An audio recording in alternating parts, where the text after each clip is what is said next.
Hello everyone, this is Matt from myapptrailers.com. Today's review is about a very cool app called Lapse. With Lapse, you can create amazing and professional looking time lapses. Long story short, a time lapse is a technique in which a video is created by capturing images at lower frame rate than the usual for video or film.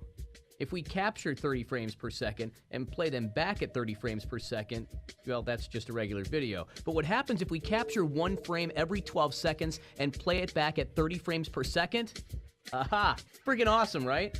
We'll show you just how easy it is to create your own time-lapse using Lapse.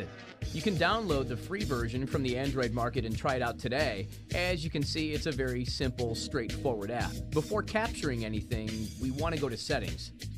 Frame interval and time scale together control the time between each picture or frame is taken. The only resolution you can use in the free version is 240p. For this demonstration, we will buy Lapse Pro at a very low price of just $199. Now we are able to use the camera's full sensor up to 1080p and access to all the great features this amazing app has to offer. We will be capturing one frame every 12 seconds using the full camera sensor. If you wanted, you could also schedule your capture.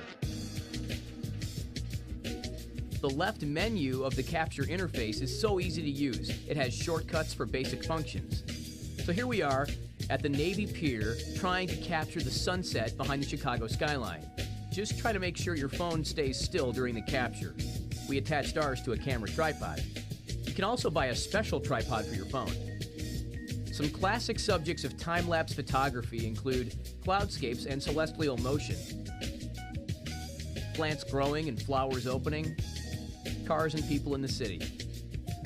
Once we finish capturing, we just make sure our preferred options from our render settings are selected. Lapse has a unique and powerful render engine that will export the proper Android video format, MP4, as well as two other popular formats, MOV and FLV. Our capture will be found in the gallery, where we could play it back, edit it, add effects or music, and render it. Be aware that selecting a lower frame rate for your render will make the interval of images longer, and so your video will look choppy. The opposite occurs when you select a higher number. It would make your video shorter and faster. So go pro now, and remember to lapse it. Please subscribe to follow our reviews and app trailers. Thanks.